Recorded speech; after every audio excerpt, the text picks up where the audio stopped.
Thank you very much, ladies and gentlemen, members of the Fourth Estate. My name is James Ongwae.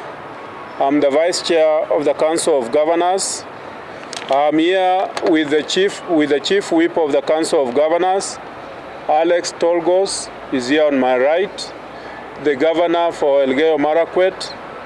I'm here with the Governor of Busia, Sospita Ojamong.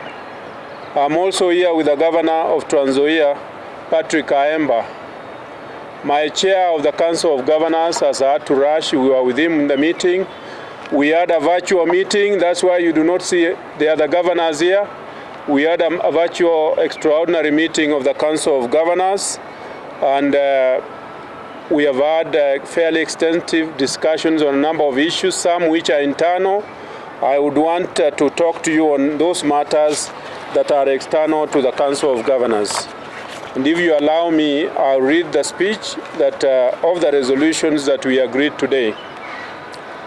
Today, the Council of Governors held an extraordinary meeting to discuss issues affecting county governments, and we would like to address you on the resolutions from the meeting. The first issue, ladies and gentlemen, is on the impeachment of governors. The Council has taken note of the trend of impeachment of governors over the last 1 year, specifically in Kiambu, Nairobi, and now Wajir County. While we appreciate the fact that impeachment is both a legal and a political process, the rule of law should prevail while undertaking the same. All the bodies involved should ensure that they are guided by the Constitution and the principles laid down by the courts on the threshold of impeachment. The Council assures the public that it values integrity and accountability in the running of public affairs in the counties. Nevertheless, oversight bodies must remain cognizant of the legal principles surrounding impeachment so that the exercise is not abused. The Council shall engage relevant institutions with a view to streamlining court pronouncements with the law so that the impeachment process can be anchored in legitimacy and impartiality. The second issue is the approval of National Hospital Insurance on gazettement of county health facilities. The Council has had previous discussions with the Ministry of Health on the NHIF cover as part of the UHC agenda, specifically refunds to the county health facilities, which was low and sometimes non-existent. An agreement was reached with the Ministry of Health and NHIF on this matter. In this regard, county governments have reviewed the list of NHIF contracted health facilities with a view to verify that indeed they are county facilities, as well as updating the existing list to include new facilities which were unlisted within NHIF. These facilities will be instrumental in the implementation of universal health coverage. The list of health facilities from the counties will be forwarded to the NHIF to ensure that they are contracted in the exercise that is set to begin on 1st July 2021. Third, provision of ARVs to counties. Over the past 20 years, HIV commodities have significantly been supported by the US government and the Global Fund. These commodities like ARVs, laboratory consumables, reagents, and HIV testing kits have been supplied over the period. There is a likelihood of looming shortage of these commodities from 1st July 2021, posing a potential crisis in continuity of HIV care and treatment of 1.1 million Kenyans living with HIV. This therefore means that their health will be compromised and they risk dying due to increased HIV-related infections and massive drug resistance.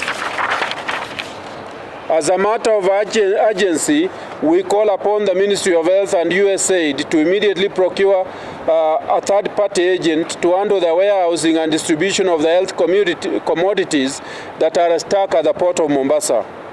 Further, they are to distribute the commodities to all the county facilities before 20th June 2021. In the long run, both the national government and the county governments should have a candid conversation around how the country can move towards self-reliance in the purchase of HIV and TB drugs.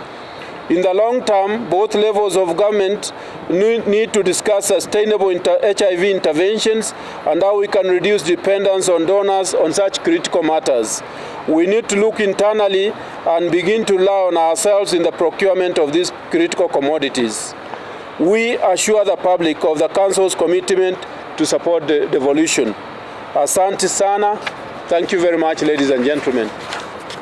Those were the issues that we discussed that were external to the Council of Governors, and I would allow you, if anybody has any questions to ask, those questions can be replied either by myself or the colleagues who are around. Yes, please.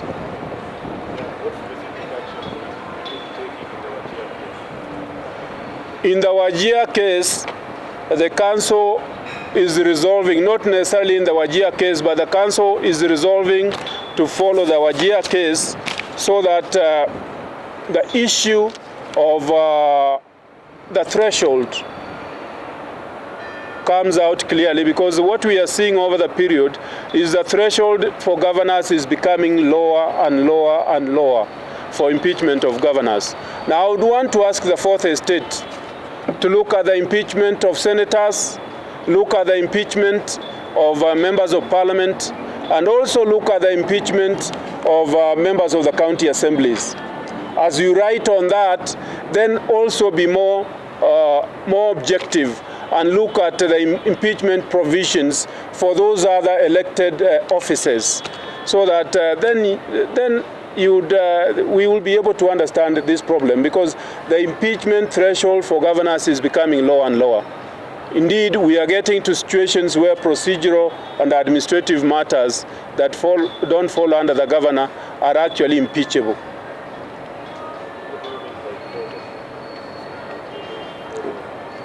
Yes, I can't hear you. You say that you will follow the TFF. What do you mean by follow? By what? Follow.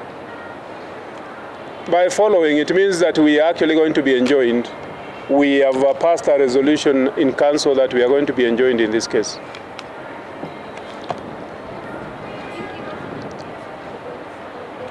I can't hear you, ma'am.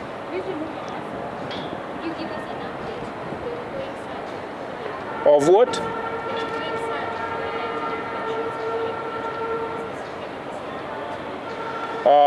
This particular matter was not discussed by us. I think it is an issue that we agreed that we are discussing in the next meeting that we are having next week.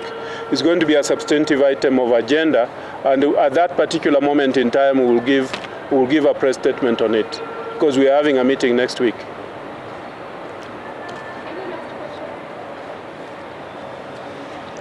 Thank you very much, ladies and gentlemen, and may you be blessed.